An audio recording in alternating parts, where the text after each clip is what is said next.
Bienvenidos hermanos, Dios les bendiga.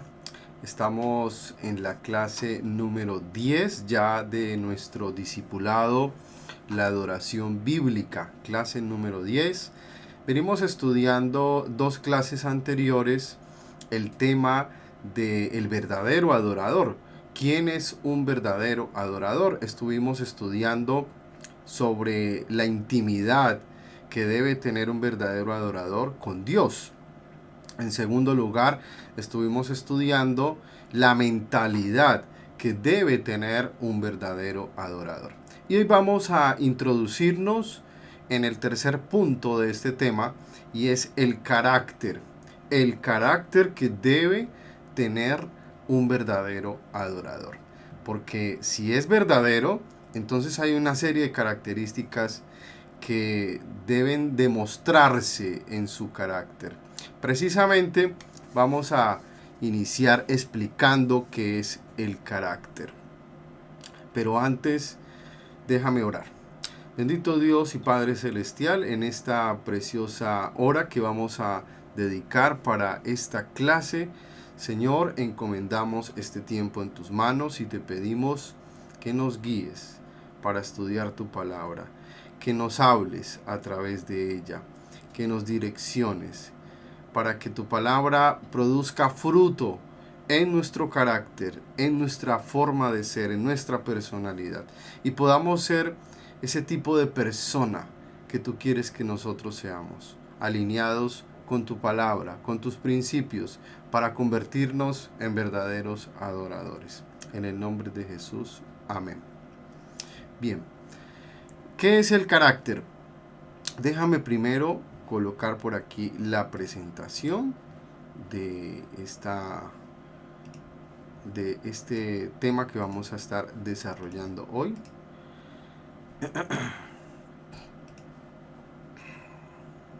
Muy bien, estamos ubicados aquí en el tema el verdadero adorador y vamos a mirar lo que significa el carácter. Bien,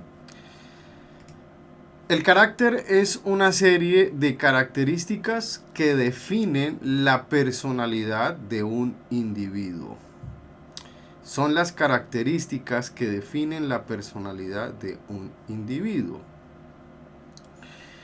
Por lo tanto, mis hermanos, un verdadero adorador tiene necesariamente unas características especiales que deberán definir su carácter. Ahora, ¿cuáles son esas características? Porque es que el verdadero adorador no puede ser igual a los demás.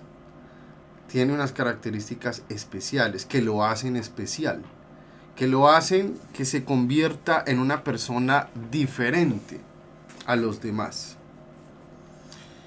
Porque es una persona que, en primer lugar, tiene una intimidad con Dios muy intensa, como lo estuvimos hablando en la primera parte de esta clase, de este tema. Tiene una intimidad con Dios bastante peculiar, porque es intensa, es disciplinada, es constante, conoce a Dios, ora a Dios, disfruta de la presencia de Dios, lee su palabra, se sumerge en la presencia de Dios. Ese es el primer requisito para ser un verdadero adorador. Pasar tiempo con Dios en intimidad y en oración. Si esto no lo haces, pues déjame decirte que ya estás comenzando mal. No tienes el fundamento para seguir construyendo todo lo demás. En segundo lugar, el verdadero adorador tiene una manera de pensar también peculiar, diferente, especial, una manera de pensar alineada con la palabra de Dios, con los principios de la palabra de Dios. Y estuvimos estudiando todas esas formas de pensar que nosotros debemos tener, o más bien esas características en la forma de pensar que nosotros debemos tener como verdaderos adoradores según la palabra. Si no has visto ese tema o los dos primeros que te estoy haciendo referencia, ve y busca la clase número 8 y la clase número 9, que es donde estoy explicando esto. Y ahora en esta clase tenemos que sumergirnos en la importancia del carácter, entender por qué si queremos ser verdaderos adoradores, debemos tener una forma de ser especial. Tu forma de ser, tu personalidad, lo que te caracteriza a ti como persona, debe cumplir con unos requisitos. Entonces, ¿cuáles son esos requisitos? ¿Cuáles son esas características? ¿Cómo se identifica un verdadero adorador?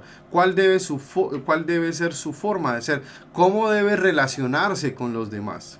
Y darse a conocer en el entorno en que se encuentra, cualquiera que sea, en su hogar, en su familia, con sus hijos, con sus padres, con su cónyuge, en el trabajo, con sus compañeros, en la iglesia, con sus hermanos en Cristo, en cualquier entorno social donde se encuentre la persona, pues la persona debe tener una manera de proceder, una manera de ser, una manera de hablar y una manera de relacionarse con los demás.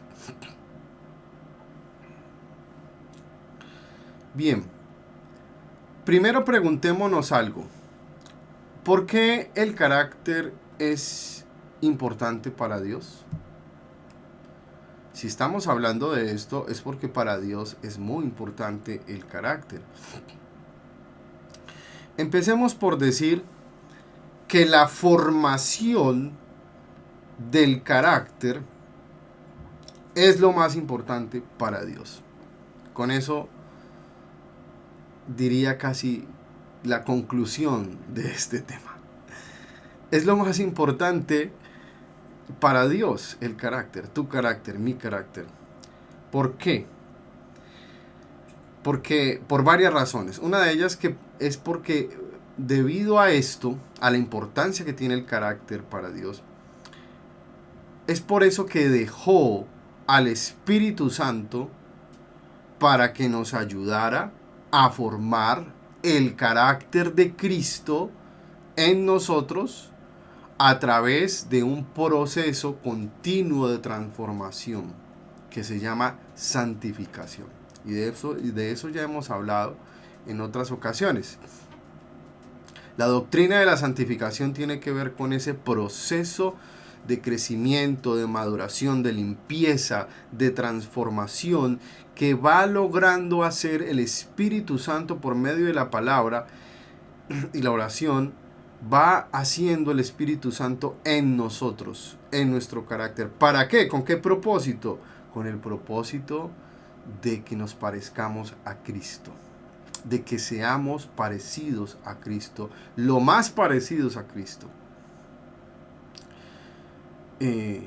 casi que iguales a Cristo. Y no digo completamente iguales porque el Señor siempre será superior, siempre será perfecto. Nosotros estamos en ese proceso, batallando con muchas cosas para lograr acercarnos al Señor, parecernos a Él un poco en esa vida de justicia, de verdad y de santidad. Pero mientras estemos en este cuerpo caído, en esta carne y en estos huesos, pues siempre vamos a estar luchando con nuestra naturaleza caída y pecaminosa. Sin embargo, tenemos un poder mayor que el poder de nuestra propia carnalidad y nuestra naturaleza caída, y es el poder del Espíritu Santo, que nos da la capacidad para batallar contra nosotros mismos, contra nuestra carne, ejercer dominio propio y templanza de tal manera que podamos tener la victoria y vivir en una vida de santidad, en una vida de justicia, en una vida que agrada a Dios. Por esa razón fue que mandó el Espíritu Santo a su iglesia para que habitara dentro de nosotros de manera sobrenatural, maravillosa, y nosotros pudiéramos tener una vida cristiana llena de bendición y de vida abundante. Bien, y sobre todo, para que nos parezcamos a Cristo. Para que el carácter de Cristo sea formado dentro de nosotros. Entonces, el carácter, esa sería la primera razón por la cual el carácter, nuestro carácter, es tan importante para Dios. Y es tan importante, por no decir lo más importante, Porque nuestro carácter es nuestro ser interior. ¿Es nuestro qué? Nuestro ser interior. Es lo que tú y yo realmente somos. Porque lo externo, esto físico, y lo que reflejamos hacia los demás y a la sociedad en nuestra forma de ser, es reflejo de lo interno.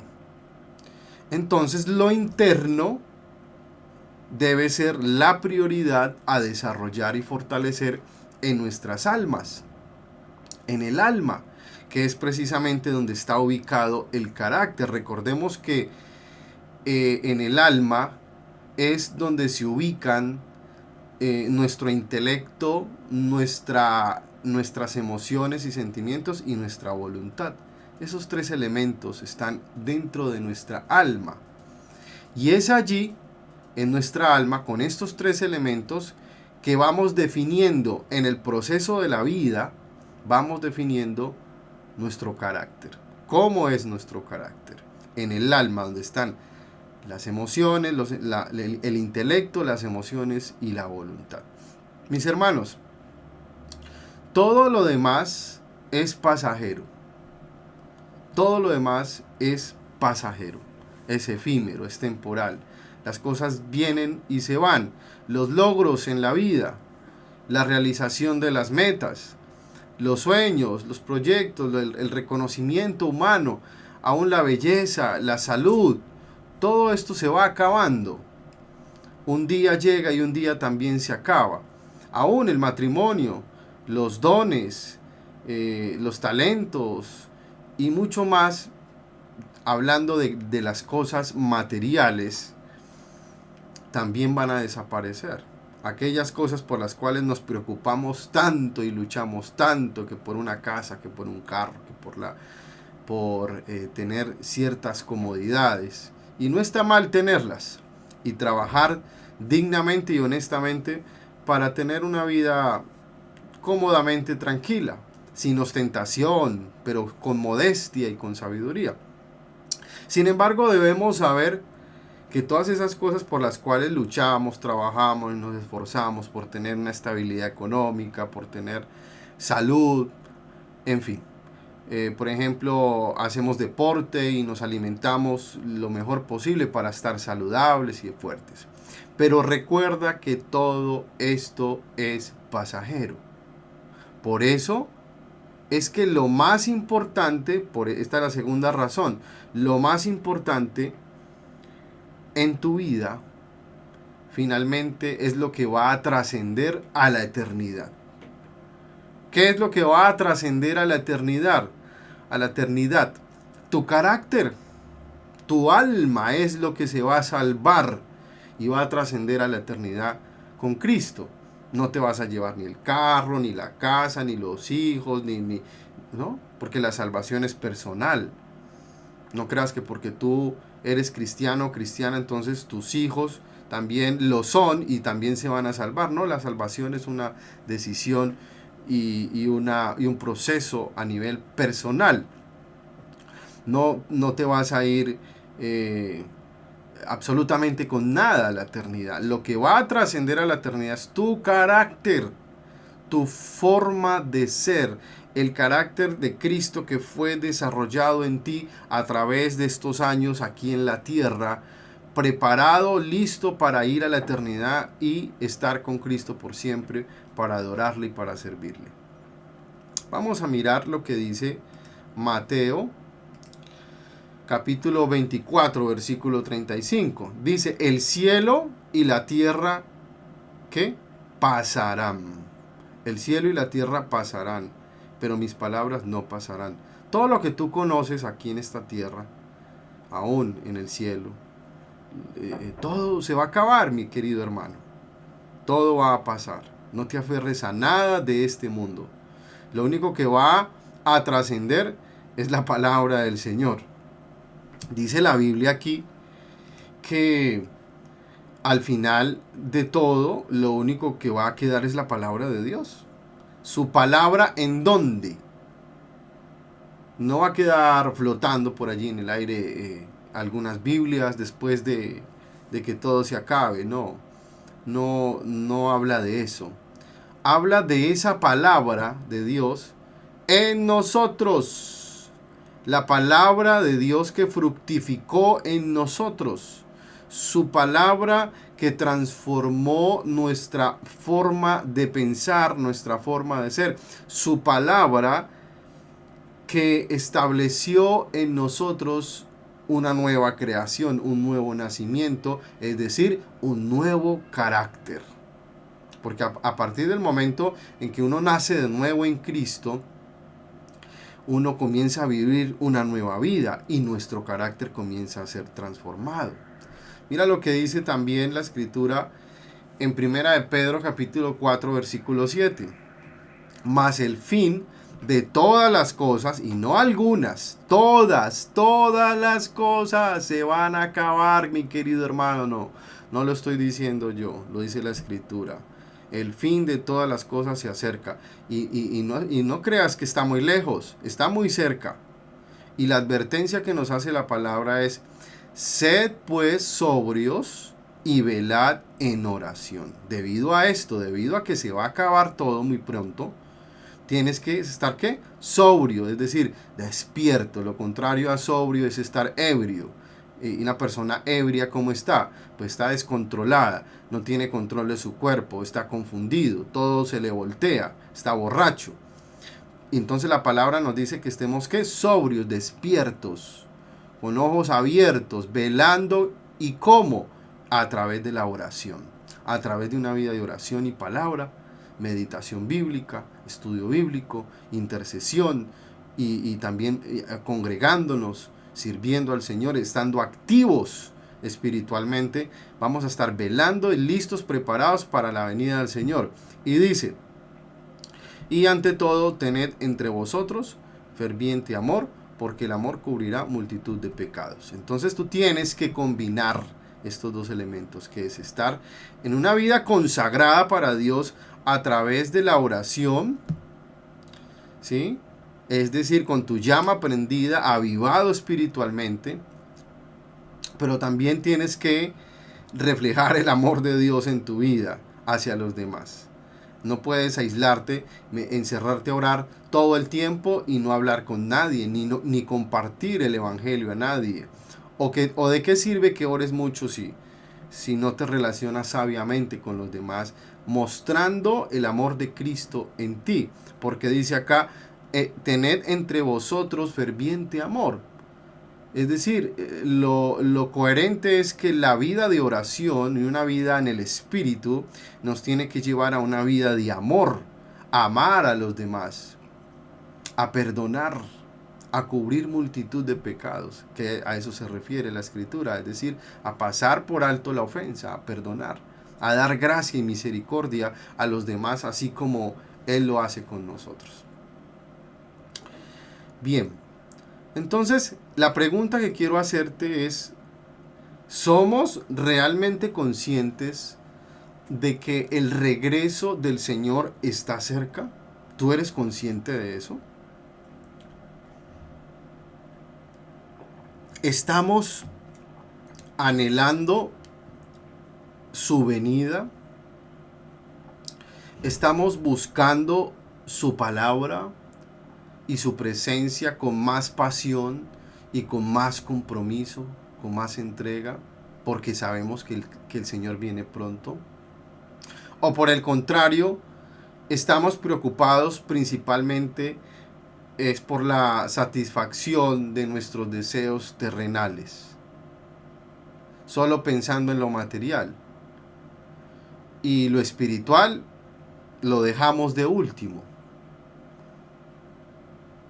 Recordemos lo que dice Mateo capítulo 6, versículo 33. Buscad primeramente el reino de Dios y su justicia, y todas estas cosas os serán añadidas. Cuando tú lees el contexto del capítulo 6, viene hablando de aquellas cosas como el techo, el alimento y el vestido, que son necesidades básicas para el ser humano. ¿Cómo Dios no las va a proveer para sus hijos? Cuando estamos nosotros más bien preocupados es por las cosas de Dios, por su reino, por su justicia, por predicar el evangelio y por vivir una vida que agrada a Dios, permitiendo que Jesucristo sea el rey de nuestro corazón, porque a eso se refiere el reino. Estamos bajo el gobierno de Dios, donde el rey es el Señor Jesucristo y gobierna nuestras vidas y nosotros obedecemos lo que Él nos diga. Si tú vives para el reino de Dios y para la justicia de Dios, viviendo una vida recta, santa, delante del Señor, entonces déjame decirte que esta promesa es para ti, en Mateo 6:33. Él va a añadir todo lo que tú necesitas a nivel material. No es que te vaya a dar todo lo que se te dé la gana, caprichosamente, pero sí te va a suplir tus necesidades básicas para pagar tus necesidades como el alimento, el techo, el vestido. Entonces tienes que tener fe en el Señor, poner tu mirada en el Señor y no en las cosas de la tierra, porque las cosas son pasajeras. La pregunta es, ¿para qué nos aferramos a las cosas terrenales si se van a acabar? Si no las podemos acumular, ni guardar, ni llevárnoslas a la eternidad. ¿Para qué? ¿Qué sentido tiene? Despojémonos de eso, desapeguémonos de cosas materiales que Dios puede suplir en cualquier momento, pero aún así eso es pasajero. Por eso nuestra mirada tiene que estar puesta en el Señor. ¿Tú eres consciente que todo se va a acabar pronto y que el Señor viene muy cerca, muy pronto? Es muy importante que reflexionemos en esto. Entonces, ¿cuál debería ser el carácter de un verdadero adorador? El carácter de Cristo. El Señor Jesucristo es y será siempre nuestro mayor modelo a seguir en todas las áreas de la vida. Porque, ¿qué dice la Biblia acerca de cómo era Jesús en cuanto a su carácter? ¿Qué describe la Escritura acerca de la forma de ser de Jesús? Y Él mismo lo dice. Él mismo nos responde en Mateo capítulo 11, versículo 29. Vamos a Mateo 11, 29. Dice: llevad mi yugo sobre vosotros y aprended de mí. Está hablando Jesús. Aprended de mí, que soy manso y humilde de corazón, y hallaréis descanso para vuestras almas, porque mi yugo es fácil y ligera mi carga. ¿Cómo es Jesús? Él mismo le está diciendo: aprendan de mí. Miren, yo soy manso y humilde de corazón. El carácter de Cristo se define, mis hermanos, con dos claras y específicas características. Y podríamos hablar de muchas más características que tiene Jesús, claro está. Él es incomparable, Él es eterno, Él es maravilloso, Él es infinito, Él es el sabio, más sabio de todos. Es perfectamente Dios, sabio, poderoso, omnipotente, omnisciente, omnisapiente. La lista es interminable, como siempre lo digo. Pero qué interesante ver que cuando Jesús habla de sí mismo, resalta solo dos características, al parecer las más importantes en el carácter de Cristo, el carácter que tú y yo deberíamos de tener. Y esas dos características son la mansedumbre y la humildad. La mansedumbre y la humildad, porque Él dice: aprendan de mí, de mi forma de ser, de mi carácter, que soy manso, y segundo, soy ¿qué? Humilde de corazón. Entonces esto nos lleva a hablar de estas dos características. Primero, ¿qué es la mansedumbre? Vamos a definir, según el diccionario, qué es la mansedumbre. Y dice el diccionario que una persona mansa es alguien tranquilo. Es una persona suave, una persona dócil, una persona calmada. Sin embargo, en la Biblia, encontramos más referencias importantes sobre la mansedumbre. Entonces recuerda, lo que dice la mansedumbre según el diccionario, digamos que es la definición humana, dice el diccionario que define a una persona mansa como alguien que es tranquilo, que es suave, que es dócil, que es apacible y calmado. Pero miremos qué dice la Biblia acerca de la mansedumbre. Claro, esto que dice el diccionario es cierto, tiene una aplicación práctica, pero miren ustedes que si vamos a la palabra nos damos cuenta de que la mansedumbre tiene ciertas aplicaciones muy interesantes en la vida del cristiano, el creyente verdadero o el verdadero adorador. Bien, vamos a la presentación. Una persona, ¿cómo es una persona mansa? Según la palabra de Dios. Según la palabra de Dios, una persona mansa, en primer lugar, pasa por alto la ofensa. Pasa por alto la ofensa. Miremos lo que dice Eclesiastés 10:4. Eclesiastés, a veces es como enredado decir Eclesiastés. 10:4 dice: si el espíritu del príncipe se exaltare contra ti, no dejes tu lugar, porque la mansedumbre hará cesar grandes ofensas. Hará cesar grandes ofensas. ¿Qué hace cesar grandes ofensas? ¿Ponerse a orar en ese momento? No, ser manso. La mansedumbre. Si tú quieres ser un verdadero adorador, lo primero que tienes que hacer es tener el carácter de Cristo. Y para tener el carácter de Cristo tienes que ser manso. ¿Y qué es ser manso? Primero, pasar por alto la ofensa. No entrar, ¿qué significa pasar por alto la ofensa? No entrar en pleito ni contienda con nadie. Y dice la escritura también en otra parte: airaos, pero no pequéis. Claro, hay cosas que nos da ira, que nos enoja. La injusticia social, las mentiras, el engaño, la violencia. Sí, claro, que lleguen y golpeen, por ejemplo, a un hijo nuestro o a nuestra esposa. Claro, eso cómo no nos va a dar enojo, ira. El problema está en cómo vamos a dejarnos llevar por esa ira, cómo vamos a reaccionar después, qué vamos a hacer.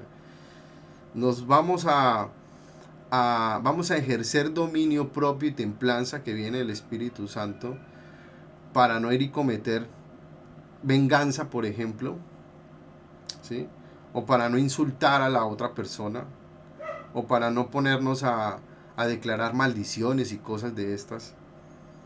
O por el contrario, nos vamos a irar, sentimos dolor, sentimos enojo, pero vamos a ejercer dominio propio y vamos a respirar, a tomarnos el tiempo para pensar y saber qué vamos a decir y reaccionar con sabiduría y finalmente pasar por alto la ofensa, pasarla por alto, perdonar. Entonces, una persona mansa que primero pasa por alto la ofensa. Una persona que es vengativa, que es rencorosa, que guarda en su corazón todo lo que le hacen y todo lo que le dice para después ir y pagar con la misma moneda, pues no es una persona mansa. Jesús es la demostración perfecta de mansedumbre. ¿Por qué? Porque sabemos todo lo por lo cual tuvo que pasar y sufrir, humillado delante de Pilato, tantos golpes que le dieron, escupitazos, humillaciones, burlas. Y Jesús enmudeció y cayó. Cayó no de caerse, sino de callar su boca, cayó su boca, enmudeció, fue manso, no se vengó. Él dijo que él hubiera podido enviar millares de ángeles, pedir millares de ángeles para que vinieran a rescatarlo o a hacer justicia, ¿cierto? Pero no, él se sometió a la autoridad y cayó, enmudeció, guardó silencio, pasó por alto la ofensa. Eso es mansedumbre. Claro, para nosotros eso es un reto muy grande, pero ahí es donde está el desafío, mis queridos hermanos, que aprendamos a ser como Cristo, mansos, mansos, mansos. Bien, en segundo lugar, la mansedumbre tiene que ver con tratar con ternura a los demás. Una persona mansa trata, en segundo lugar, trata con ternura a los demás. Segunda de Corintios, capítulo 10, versículo 1. Dice: Yo, Pablo, os ruego por la mansedumbre y ternura de Cristo. Miren ustedes, por la mansedumbre y qué? Y ternura de Cristo. Yo, que estando presente, ciertamente soy humilde entre vosotros, más ausente soy osado para con vosotros. ¿Qué rescatamos de esta porción bíblica? La afirmación de la ternura de Cristo. Cristo es tierno con nosotros. En su mansedumbre, en ese carácter de mansedumbre, siempre nos trata con ternura. ¿Qué es tratar con ternura a alguien? Con delicadeza, suavemente, ¿sí? Con sabiduría, con prudencia, pero con una delicadeza que va acompañada de amor, ¿sí? Como cuando se trata a un bebé, ¿no? Cuando se carga a un bebé o a un niño pequeño, ¿cómo lo tratamos? Con ternura, no de manera déspota, agresiva y fuerte, pesada, no, sino con ternura, con delicadeza. De eso se trata, ser manso. En segundo lugar, tratar a los demás con ternura, ser delicado, tener tacto, ser dulce, que esa es una palabra que entendemos muy bien en nuestro contexto social latinoamericano o colombiano. Ser dulces, ¿sí? Porque nos encanta el dulce, pero aplicándolo a la forma de tratar a los demás, ¿cierto? Bien, esa es otra característica de la mansedumbre. En tercer lugar, una persona mansa es una persona que es restauradora, es restaurador. ¿Cómo así restaurador? Vamos a mirarlo. Gálatas capítulo 6, versículo 1. Dice: Hermanos, si alguno fuere sorprendido en alguna falta, vosotros que sois espirituales, restauradle. Ojo, restauradle con espíritu de ¿qué? De mansedumbre, considerándote a ti mismo, no sea que tú también seas tentado. Ojo con esto, mis hermanos, muy importante, y en esto fallamos muchísimas veces. Mira lo que dice la Escritura, que nosotros que somos espirituales, cuando sorprendemos a alguien haciendo algo equivocado, cometiendo un pecado, ¿qué vamos a hacer? Lo vamos a restaurar.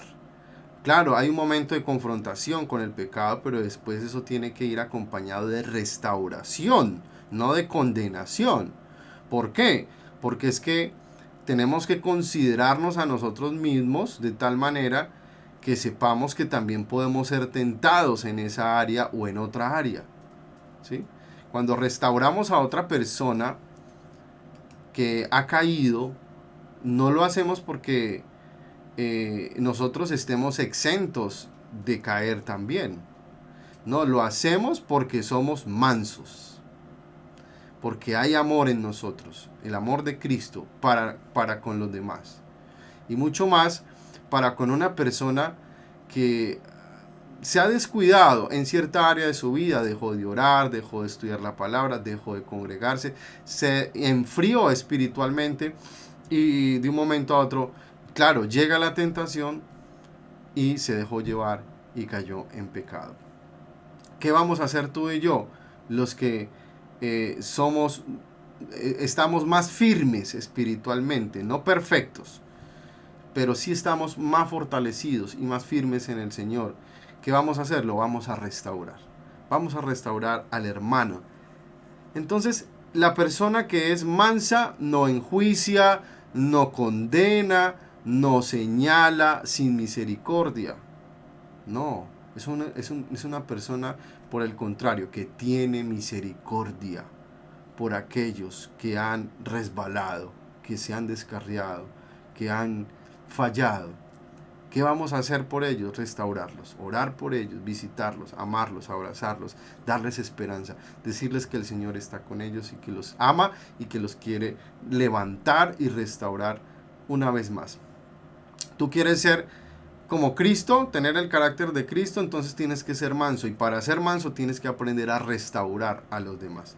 Si ves cómo el significado de mansedumbre, según la palabra de Dios, va cobrando más, ¿cómo se dice?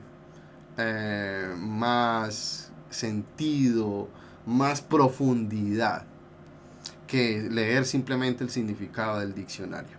Bien, y finalmente, cuarta señal o cómo decirlo, sí, cuarto punto de una persona que es mansa. Es una persona enseñable. ¿Cómo es una persona mansa en cuarto lugar? Es enseñable, enseñable. ¿Qué significa enseñable? Vamos a mirar lo que dice la escritura. Santiago capítulo 1, versículo 21. Dice, por lo cual, desechando toda inmundicia y abundancia de malicia, recibid con mansedumbre la palabra implantada, la cual puede salvar vuestras almas. ¿Cómo tenemos nosotros que recibir la palabra de Dios? La tenemos que recibir, como dice acá, con mansedumbre.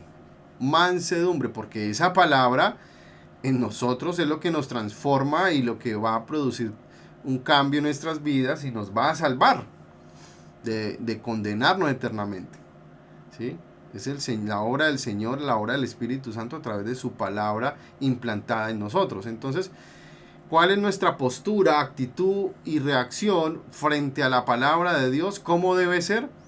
Si somos personas mansas, tenemos que ser enseñables, tenemos que aprender de ella, dejarnos guiar por la palabra de Dios.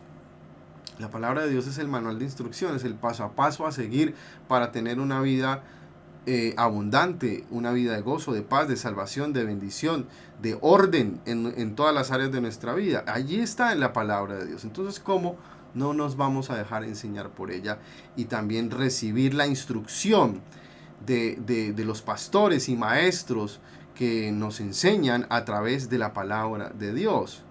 Entonces, si tú quieres ser manso como Cristo lo es, recibe con agrado y disposición la instrucción y la enseñanza de otros. Hay hermanos que van a la iglesia y escuchan la prédica y pareciera que estuvieran con un checklist chuleando todos los puntos de si el pastor hizo esto bien o hizo esto mal o se equivocó en esto o lo otro. Está bien que nosotros evaluemos si lo que se está predicando es sana doctrina, si es con base en la palabra. Pero si tú te das cuenta que es bíblico, que está en la escritura, que tiene sentido común, que tiene iluminación del Espíritu Santo, no te resistas, sé manso para recibir la palabra de Dios con agrado y con disposición, para aplicarla en tu vida, obedecer, aplicarla en tu vida y poder crecer espiritualmente. Bien, ahora vamos a hablar del segundo aspecto del carácter de Cristo que nos revela la Escritura, cuando el Señor dijo que era manso y ¿qué? Humilde, manso y humilde de corazón. ¿Qué es la humildad, mis hermanos?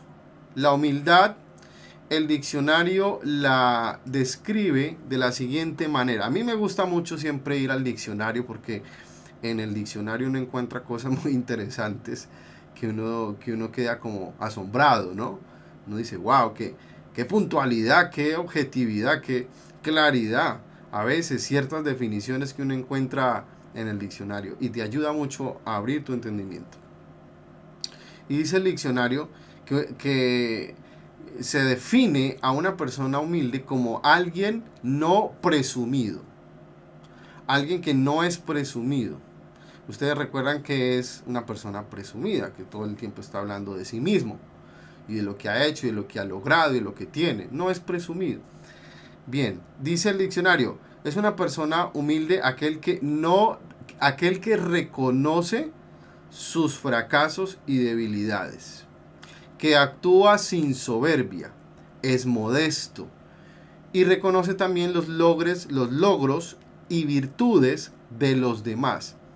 No es envidioso y no compite por ganar superioridad contra los demás. Sin embargo, vamos a mirar lo que dice la Biblia acerca de la humildad.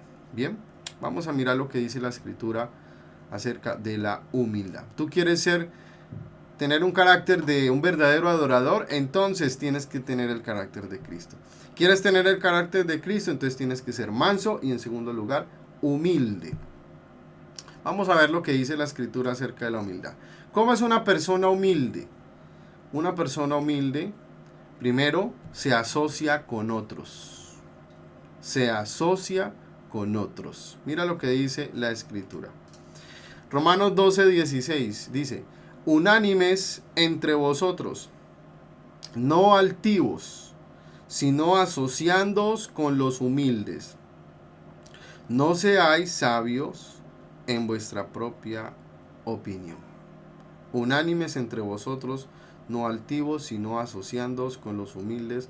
No seáis sabios en vuestra propia opinión.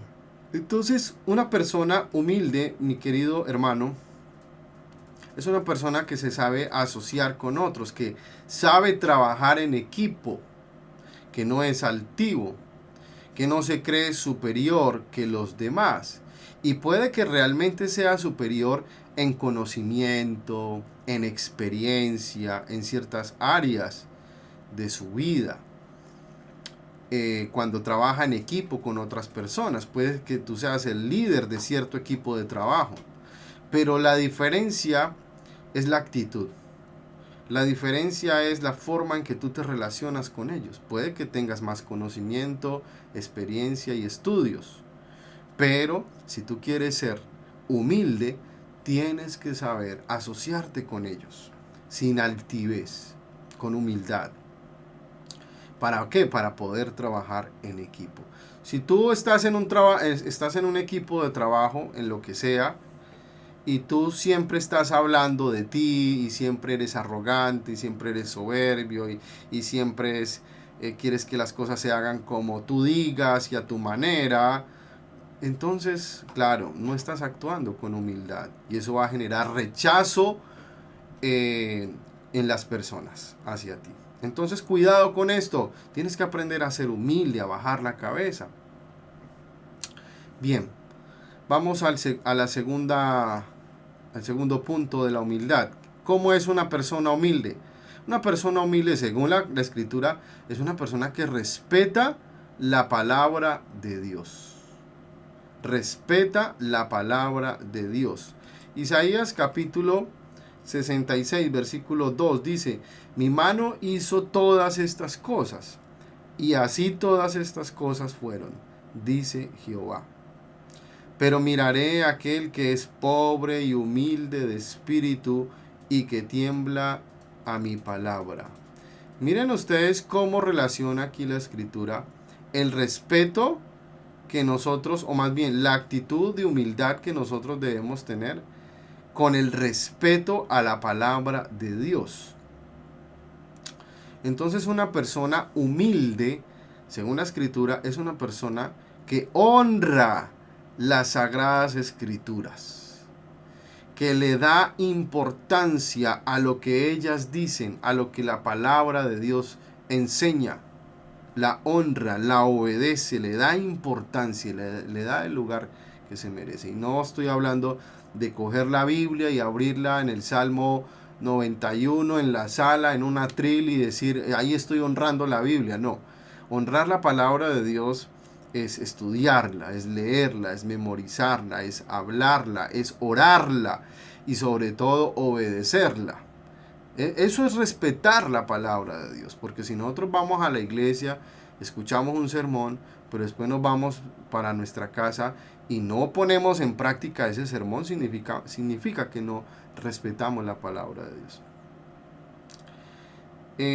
Bien, entonces una persona humilde respeta la palabra de Dios. Y yo creo que esto se ve también reflejado hasta en cosas como muy mínimas, ¿no?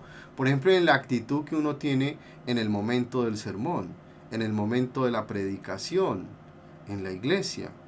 Cuando se llega el momento de la predicación, muchos se desconcentran, se distraen, se ponen a hablar, se ponen a mirar el celular, o se paran en la puerta, o peor, salen y se van para la cafetería. Nada de eso.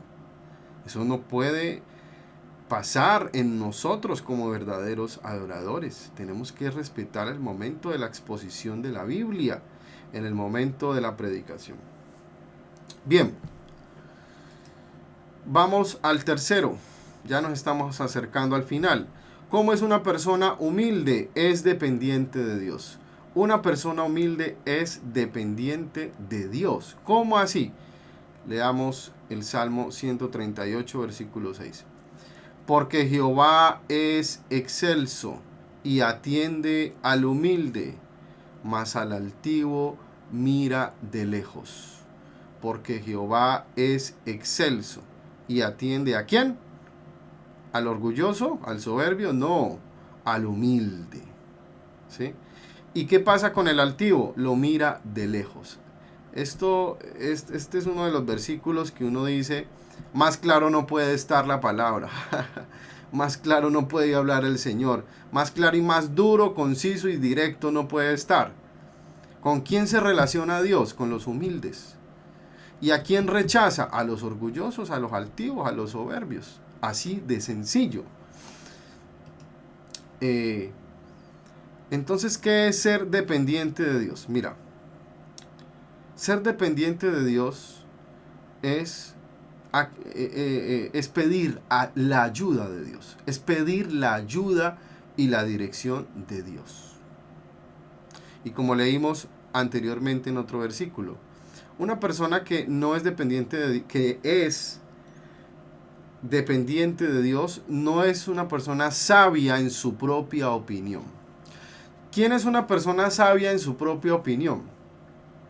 Pues es una persona que no le pide dirección a Dios, que cree que todo lo puede hacer y lograr exitosamente desde su punto de vista, desde su propia opinión, desde su propio análisis humano, desde su propio razonamiento, pero nunca va y se humilla delante del Señor en oración y le dice, Señor, ayúdame, dirígeme.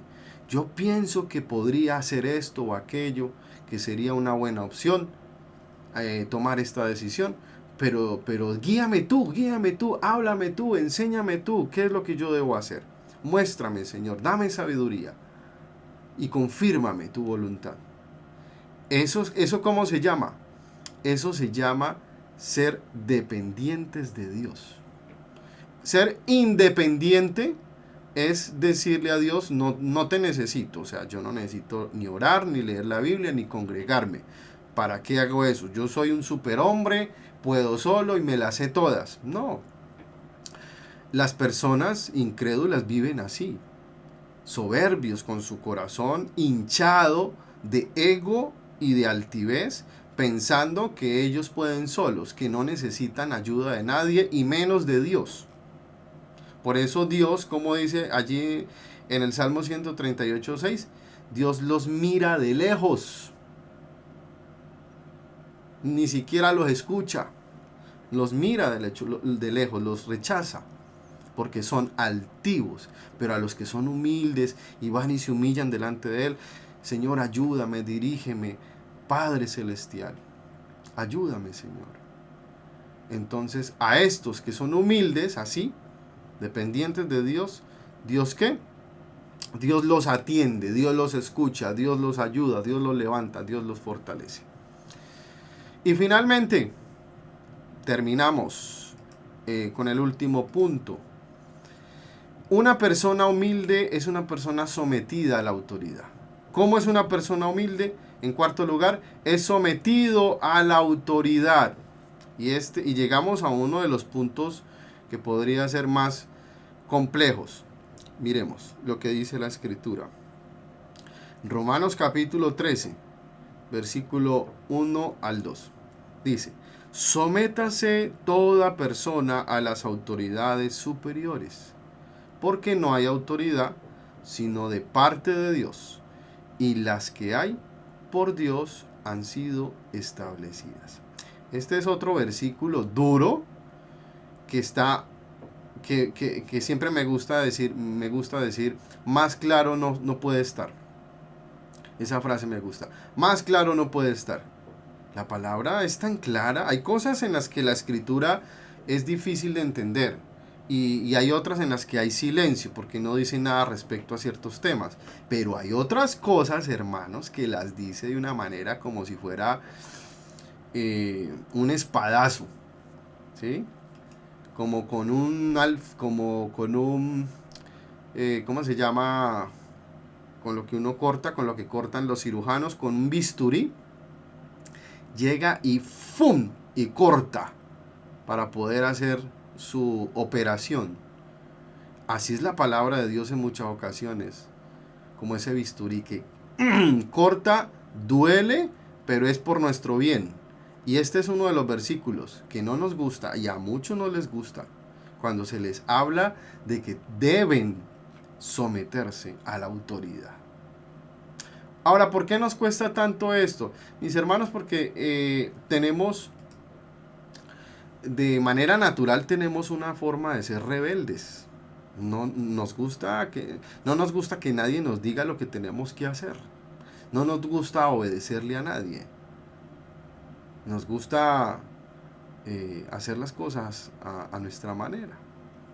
Entonces, una persona que es humilde, porque recuerda que estamos hablando de la humildad, según la palabra de Dios, una persona humilde no se resiste a lo establecido. Es una persona que se somete voluntariamente a la autoridad. Y no estoy hablando de la autoridad de Dios, porque eso es algo obvio, que todo hijo de Dios debe someterse a la autoridad de Dios, sino a aquellas autoridades que Dios establece en los diferentes entornos sociales. Primeramente en la casa, en la familia. Dios estableció al varón como padre de familia, como cabeza de familia, lo estableció como la autoridad. Y la esposa debe someterse a la autoridad de su esposo. Los hijos deben someterse a la autoridad de los padres.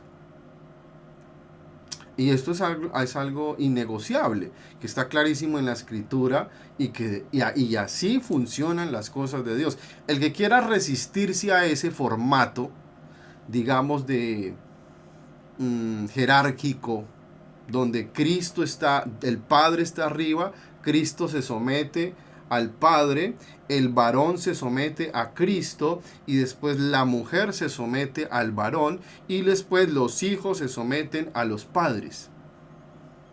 Hay una jerarquía establecida en la palabra de Dios respecto al sometimiento a la autoridad.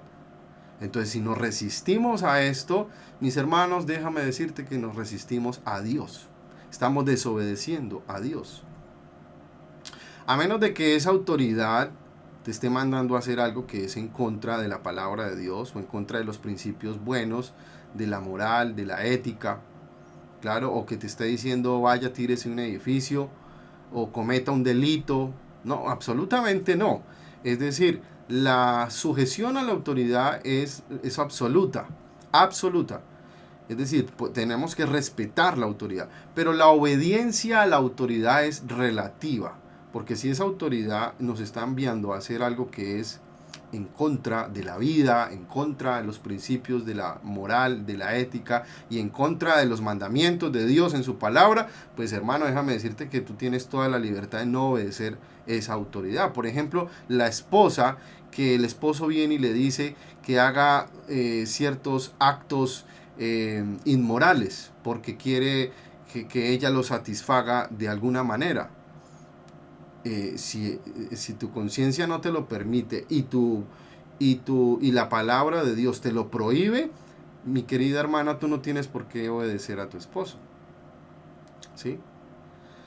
Pero si son cuestiones de la convivencia, son cuestiones que son avaladas por Dios en su palabra, con sentido común, con sabiduría, pues y por el bienestar del hogar y el bienestar de los hijos y la familia, pues es importante y necesario que la esposa se someta a su esposo.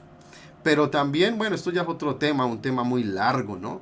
De la sujeción de la esposa al esposo, según la palabra de Dios en Efesios 5.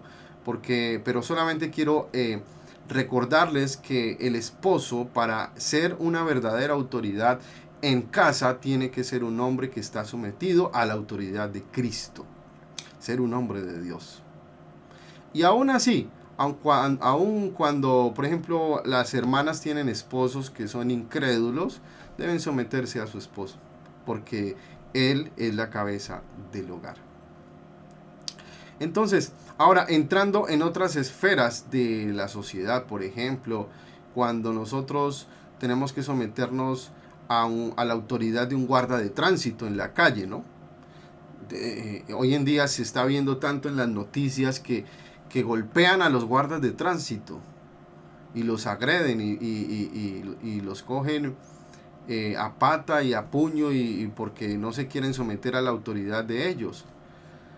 Que eso es un delito, porque se está yendo en contra de la autoridad y además de eso están pasando por alto la autoridad establecida por Dios. Entonces, además de que es un delito contra la ley, segundo, es un principio espiritual que la gente está violando. Algunos que lo conocen, otros que lo desconocen, pero siempre debemos respetar la autoridad, sea la que sea, en la calle, la policía, el ejército, los guardas de tránsito, en las escuelas, colegios, universidades, los profesores, en fin, todos los que son mentores, profesores, instructores y que representen autoridad en nuestra vida, el jefe en la empresa, el gerente donde tú trabajas, es tu autoridad. Hermano, si tú quieres tener el carácter de Cristo y ser una persona humilde, respeta a tu autoridad, sométete a tu autoridad. Hay que respetar a los pastores en la iglesia, que son la autoridad que Dios ha establecido en la iglesia. A veces a algunos hermanitos, mientras se les predique cosas muy buenas, positivas y que aumente su gozo y su alegría y su paz, están contentos en la iglesia. Pero cuando se les predica de temas que generan molestia en su vida, porque se les está ya haciendo un llamado de atención a mejorar y a cambiar, ahí sí no les gusta, entonces ahí sí no se someten a la autoridad y salen y se van de la iglesia y hasta hablan mal del pastor. O cuando el pastor da una orden, una instrucción a su equipo de trabajo o a ciertas personas en el ministerio que se desarrolla, y comienzan a cuestionar las cosas porque simplemente no están de acuerdo. A menos de que sea algo en contra de la palabra de Dios, entonces debemos obedecer y debemos someternos a la autoridad. Bien, mis hermanos, hagamos esto con disposición, con amor, con alegría, de corazón, como dice el Señor allí en la Escritura, que Él es manso y humilde. ¿De qué? Manso y humilde de corazón. Tienes que hacerlo de corazón. De corazón significa sinceramente, no con hipocresía, que realmente tú seas así, manso y humilde. Entonces recuerda que para ser manso, tú tienes que pasar por alto la ofensa, tienes que tratar con ternura a las personas, tienes que ser restaurador con aquellos que fallan, que han caído. Cuarto, tienes que ser enseñable, dejarte guiar, dejarte direccionar. Tú quieres tener el carácter de Cristo siendo humilde, entonces debes aprender a trabajar en equipo, asociarte con otros, no siendo altivo ni orgulloso o soberbio. Segundo, respetar la palabra de Dios. Tercero, ser dependiente de Dios. Y cuarto, ser sometido a la autoridad con disposición y con agrado, porque esas autoridades Dios las ha establecido. Vamos a orar al Señor. Padre, te damos gracias por tu maravillosa palabra que nos enseñas en esta oportunidad, en este discipulado bíblico, estudiando todo el tema alrededor de lo que es la adoración bíblica. para aprender a ser verdaderos adoradores en espíritu y en verdad. Y queremos tener tu carácter, el carácter de Cristo, manso y humilde de corazón, para poder ser verdaderos adoradores. Ayúdanos a hacerlo, a cumplir con esto, con alegría, con agrado y con disposición, con obediencia, porque es para ti, para tu gloria y para tu honra. Forma el carácter de Cristo en nosotros de tal manera que estemos preparados para tu segunda venida y para irnos con Cristo en las nubes y pasar la eternidad contigo por siempre, Señor, con un corazón manso y humilde. Bendito Dios, te amamos, te bendecimos y te damos gracias. En el nombre de Jesús, amén y amén. Dios te bendiga.